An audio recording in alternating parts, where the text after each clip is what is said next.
All right, guys, so I wanted to do a quick video. I just finished a short work camping gig as a gate guard in South Texas. So I wanted to do just a quick video on what to expect, how much money you can make, what the job entails as a gate guard in South Texas. When I say gate guard, you're at a gate and you're allowing access to workers who are working on the current pipeline, and it's a natural gas pipeline. So anyway, I went down to South Texas. I answered an ad for a company called Timekeepers. You can Google that. Their office is in Cotulla, Texas, C-O-T-U-L-L-A, Cotulla, Texas. And basically the way it works is I answered their ad, told them of my interest. They sent me some stuff online. I filled it out, sent it back. They sent me then instructions.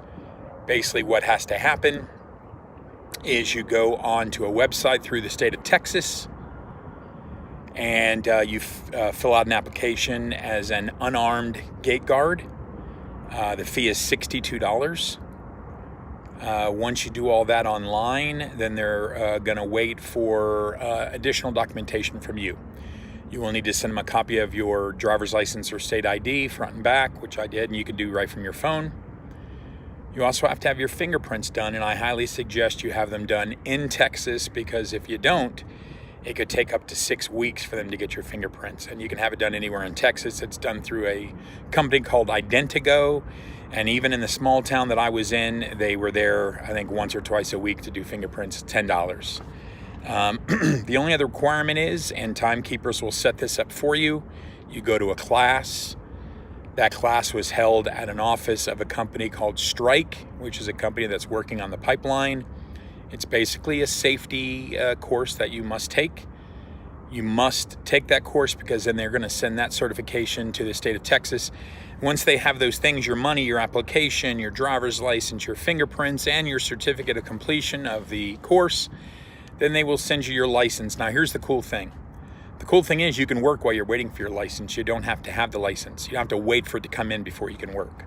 So I just worked 3 weeks and I don't even have my license yet. So once you get down to South Texas, I highly recommend you don't get an RV park for very long, because you really don't know where you're going to be. And that pipeline's running about 250 miles. They started on either end, or they're going to meet somewhere in the middle. You have no idea where you're going to be.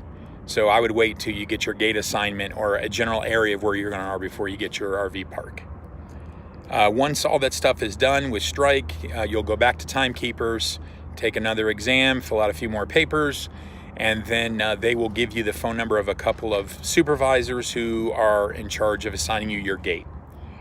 So I got there on a Sunday. I had the class on Tuesday. I had my fingerprints on Thursday. By Friday, I was working, and I worked every single day. I did not take a day off for a couple of reasons. Number one, I was there to make money as much as I could in this short amount of time. And number two, you're in a small town. There's nothing. There's nothing to do. There was a Walmart and a small town, the neighboring town over, but it's not even a real Walmart. It's this tiny Walmart, no produce, no meat. It's like a glorified giant Family Dollar. Anyway, so here's the cool thing. You're basically there 6 to 6. In my particular instance, I'm a single guy, so 6 to 6, 6 in the morning till 6 at night, I'm sitting in my vehicle at a gate, and I'm letting these guys in and out as they work. And my RV is back at an RV park. Okay, now they do not provide a park for you or a space for you. The way it works is it's $125 a day plus $25 a day per diem. Now the RV parks, even though they're not, the one I stayed at was very nice, but a lot of them are not so nice, and they have a captive audience. They know all these guys are there working on the pipeline, so they can pretty much charge what they want, and you're going to pay somewhere between $400 and $500. So by the time you figure your gas, your food, and your RV park, that's going to eat up your $25 a day per diem. So really, you're making $125 a day. Now, if you break it down to an hour, it's not really great. It's a little over $10 an hour, because you're there almost 12 hours. But you're working 7 days a week, and so needless to say, with the per diem, you're making over $1,000 a week. You take away the per diem, you're over $800 a week. If you go down and do, 8 or 10 weeks, I mean, you're going to make, $5,000 to $8,000. So it's quick money, it's good money, it's easy money. There were days I saw 9 vehicles. So I was in my car watching a lot of Netflix, a lot of Hulu. There were days when I was out of my vehicle and letting people in and out constantly. I probably saw 50 vehicles. Now that doesn't sound like a lot over 12 hours, but it seems like they all, anyway, came in spurts. But I still had time in my car, but not as much as the days when I saw less vehicles. So I told you about the RV parks, how much they are.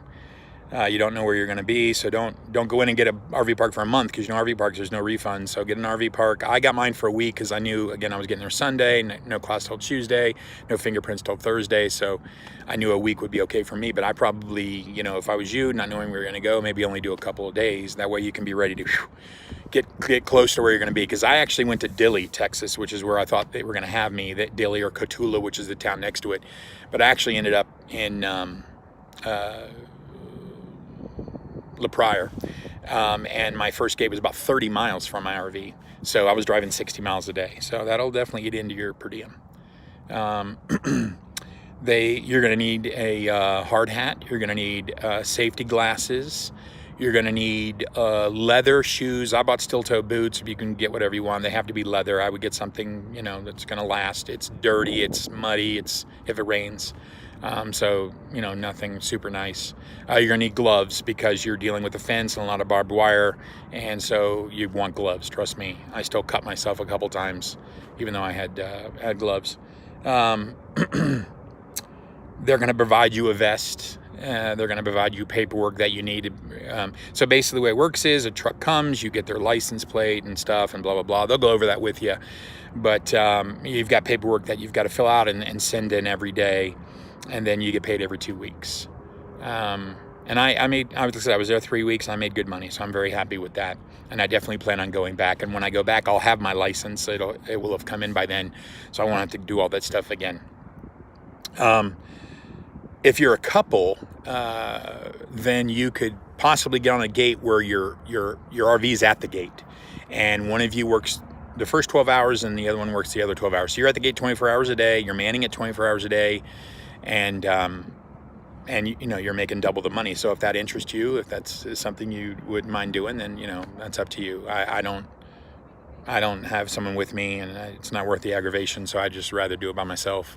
I think that's really about it. I enjoyed it. Like I said, it's easy work. Everyone was real nice to me. My boss was great. You do have to be, proactive though. When they give you those names and those numbers, you call those guys and say, hey, I'm ready to work where you need me, and be flexible. I'll go anywhere you want me to go.